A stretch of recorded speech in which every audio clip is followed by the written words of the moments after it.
Good morning, good afternoon, good evening, wherever you are in the world. Today we're going to continue with Sarah Brannick's Simple Abundance, 365 Days to a Balanced and Joyful Life. April 7th, You're Worth It. Shift my stuff over here. Suppose your authentic self reveals that she'd like to be outfitted in a $1,000 cashmere blazer by Giorgio Armani, and all your budget can spring for is the J. Crew wool blazer on sale. Often, our unfolding simple abundance path, we need to come to grips with the fact that our material wants and our wallets don't match. This poses a dilemma, a delicate dilemma, especially if you're equally committed emotionally and intellectually to your spiritual growth and your checking account balance. So here's a new thrill for the gratitude journal. Have you explored designer resale rather than retail? The designer resale market for clothing, shoes, and accessories has reinvented itself.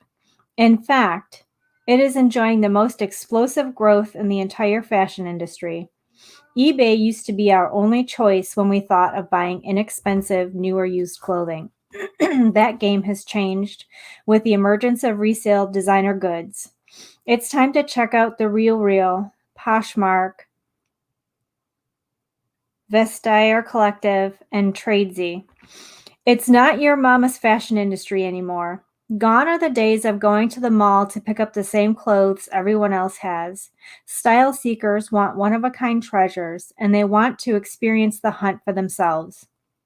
Resale satisfies those shopping desires where traditional retail falls flat, Nicole Lapin, a money expert and best-selling author, tells us. Making smart and savvy life choices and financial decisions, the fierce female of today is choosing to be the boss of her future. We've changed our mindsets from a place of deprivation to a place of aspiration, and our finances and fashion sense have followed. And guess who's leading this new-to-you resale resurgence? You, and then your mid-century modern mothers and grandmothers. These resale fashionistas are also selling their last season fashions very quickly in order to balance their wants and their needs. Or, as Marianne Williamson puts it, seek first the kingdom of heaven, and the Maserati will get here when it's supposed to. So will the Armani or Ralph Lauren. In the meantime, call on your creativity to compensate. Your creativity is a spirit-given gift. Perhaps your frustration about not being able to buy what you want will become the catalyst that sends you to sewing classes and eventually has you designing your own clothes. Perhaps you'll learn how to become an educated, sophisticated, savvy shopper, or a stylist apprenticeship gets your well-clad foot in the door. Seek, we are told, and we shall find, be it a suit or our spirituality. Once we search within our own special gift of spirit, our material desires will diminish. Whether through sewing or savvy seeking, we might be living in a material world, but thank goodness our authentic self is a well-dressed woman and not a material girl. April 8th, affordable luxury. When women first heard of simple abundance, they mistakenly thought it was part of the downshifting and frugality movement of the 1990s. But this was never true. While thrift is a marvelous, creative home art, frugality is based on fear, and fear doesn't attract abundance. It repels it.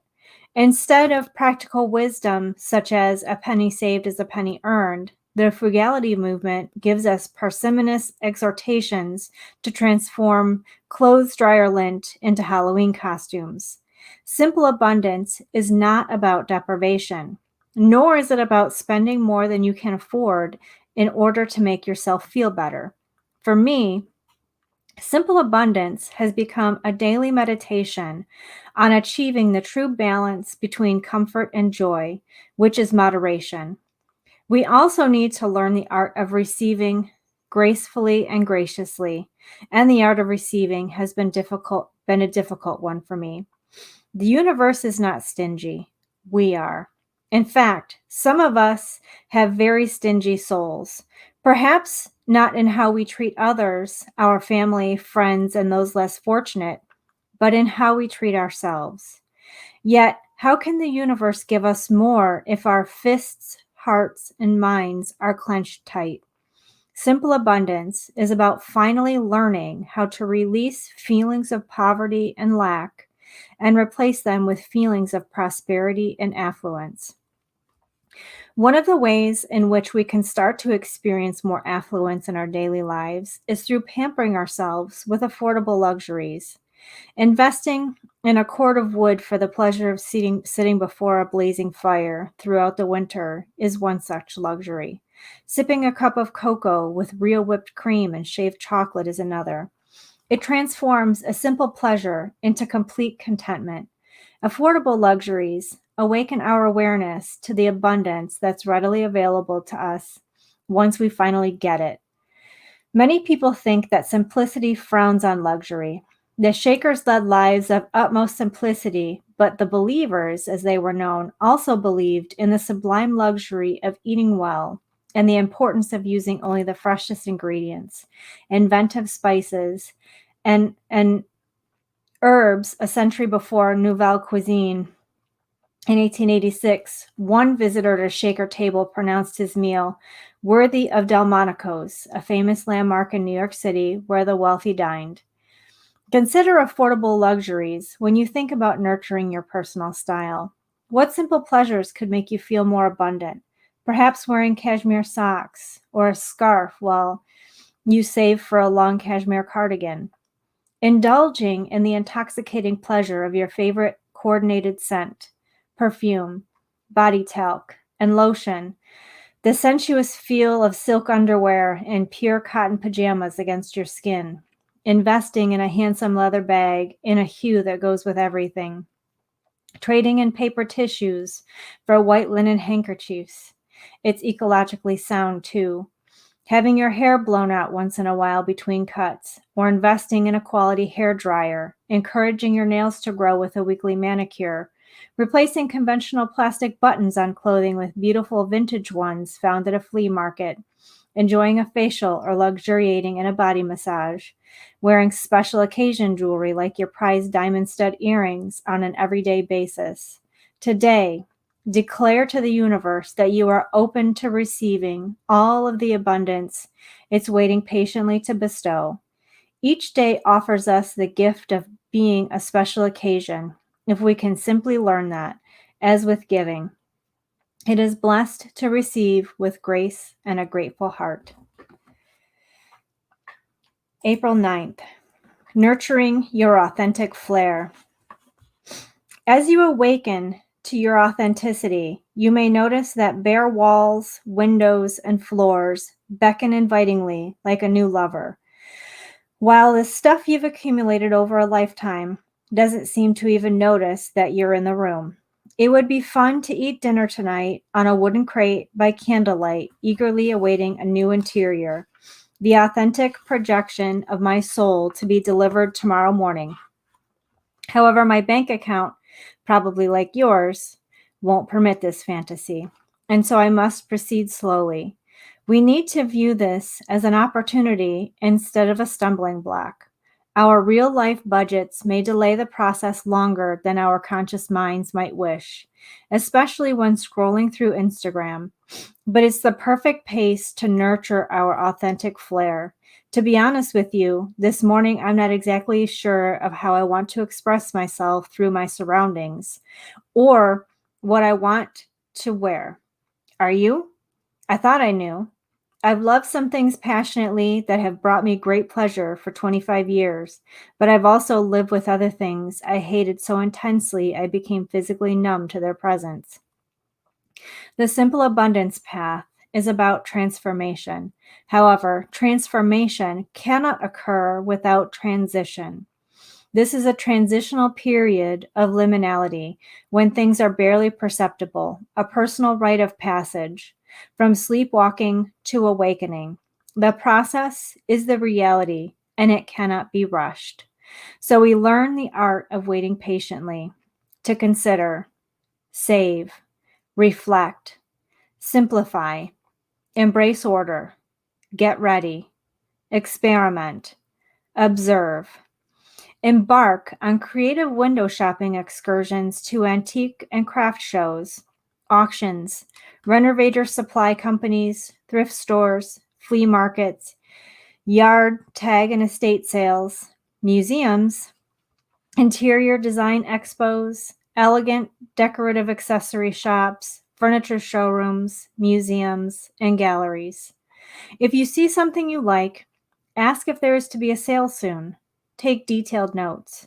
See how other people live or have lived by taking jaunts to decorator showcases, historic homes, and all the wonderful house and garden tours that take place in the spring. Read books. Browse online in measured time slots. How about 15 minutes a day to peruse?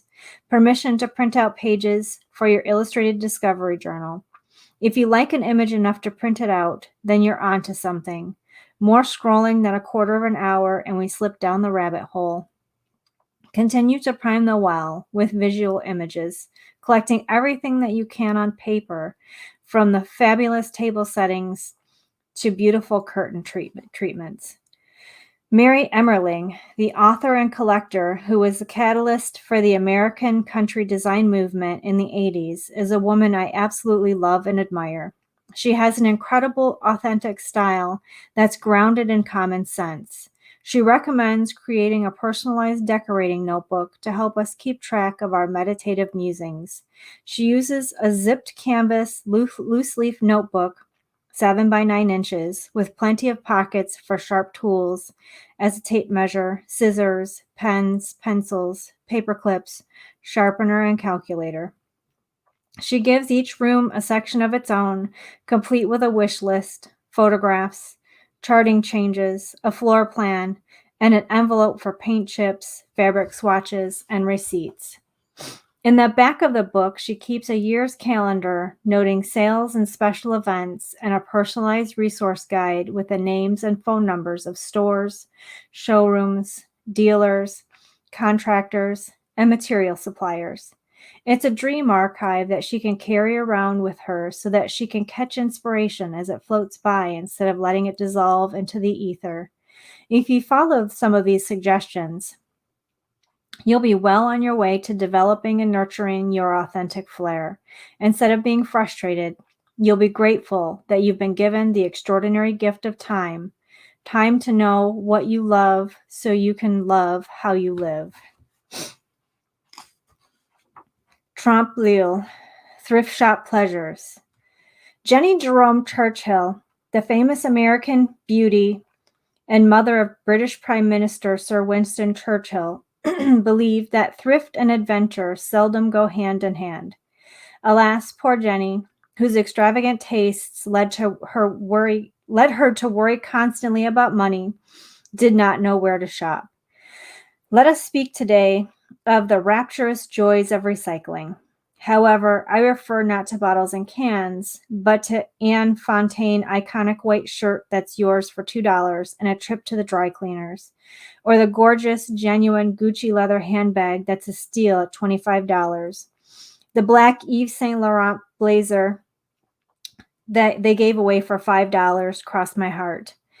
There are bountiful bargains with your name on them to be foraged from thrift shops, consignment stores, vintage clothing boutiques, and online designer resale treasures. Every sane woman needs to have a tried and true, new to you fashion source up her sleeve. There are 4 different kinds for you to cultivate. First, there are the thrift shops such as Goodwill and Salvation Army, because thrift shops sell merchandise donated to them. You never know the quality of what you might find, but it's always worth a look. Upscale consignment shops differ from thrift shops because here's where wealthy women who aspire to be fashionable discreetly sell off last season's must-haves. This is where you can find designer suits, coats, dresses, evening wear, and accessories at a fraction of their original price.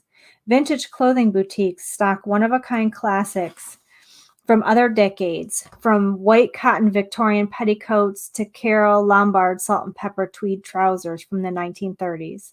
I'd recommend that you gradually work your way up to vintage clothing boutiques. They can be intoxicating, rather like drinking port in the middle of the afternoon. And then there are designer resale sites beyond eBay that are sources of great finds, as I mentioned earlier. The Real, Poshmark, Tradesy, and Etsy. Here, top international designer pieces may still have high bar prices, but it's worth a look because it can alert you to what you're drawn to right now. ThreadUp is a great find because not only do they sell a vast array of gently used clothes, if you scour your own closet for pieces to part with that are still in good shape, they'll sell them in exchange for credit against your future purchases on their site. There are a few ground rules to the successful art of trompe l'oeil, fool the eye, scavenger sorties. First, you must be in the right frame of mind. Don't go when you're tired or stressed. You can't rush. You need to take your time, and you need to keep your wits about you. Go alone so that the experience can take on a meditative quality. Take a certain amount of cash, which is preferred by sellers, and also set a limit on your spending. That's why if the cash is gone, it's time to come home. Have no expectations of what you're going to find. Just be happy.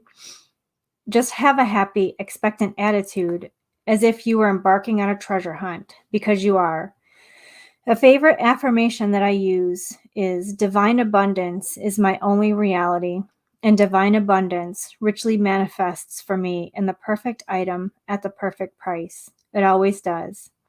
Finally, you must haunt these hideaways regularly. New merchandise is always coming in. That black cashmere turtleneck on your wish list may show up next Tuesday. This week, indulge in a new pleasure, thrifting. The thrill of combining thrift and adventure makes it worth the search. One of my favorite things to do, I think I might have mentioned it before, is to go to the Salvation Army when they have their half off clothing sales. I know it's kind of been different because of COVID, but every holiday they do a half off clothing sale, typically on a Friday or, whatever day it happens to be. And they'll usually open the stores at 7 a.m. and stay open until 10 a.m. And so I will find a one that I want to go to, and I will be there as soon as they open. And I will just spend all morning combing through the racks looking for like what I think are special bargains.